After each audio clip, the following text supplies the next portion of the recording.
Hello everyone, আজকে আমি সমুদ্রটা সার্ভ করেছিলাম টমেটো কেচাপ আর কাসুন্দ দিয়ে।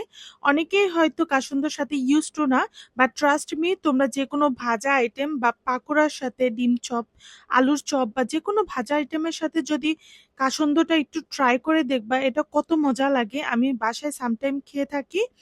আর সবসময় আমার বাসায় চাট মশলা তো থাকেই। যে কোনো পাকোড়া বা ডিম চপ ভাজা যে কোনো আইটেমের উপরে একটু স্প্রিঙ্কল চাট মশলা দিলে না টেস্টটা অনেক মজা হয়ে যায়। সো আবার ফ্রেঞ্চ ফ্রাইয়ের সাথেও ভালো যায়, ফ্রাইড চিকেন, এনিথিং, মানে চাট মশলাটা খুব ভালো যায়। আর যাই হোক, আমি আজকে বাসায় সমুচা বানিয়েছিলাম, চিকেন পুর দিয়ে স্টাফিং আর অল্প কিছু ভেজিটেবল ছিল। আর আমি বাসায় এরকম বক্স করে রেখে দিই, মানে বিকালে যখনই খেতে ইচ্ছা করে ৩টা ৪টা করে বের করে দুইজনে ভেজে খেয়ে নিই, ক্ষুধা লাগলেই বের করে খেয়ে নিই। আমার বাসায় অলওয়েজ এরকম কাবাব আইটেম, তারপরে রোল, সমুচা কিছু না কিছু থাকবেই। সো এটা ইজি, মানে একটু কষ্ট করলে অনেক দিন রেখে রেখে খাওয়া যায়। আর এখন তো শীত কিনতেই পাওয়া যায়, সো এটা বেশি একটা কষ্ট না। সো আজকেও ভেজে খেয়েছিলাম। সো থ্যাংকস ফর ওয়াচিং, আর দেখা হবে নতুন ভিডিওতে। আল্লাহ হাফিজ।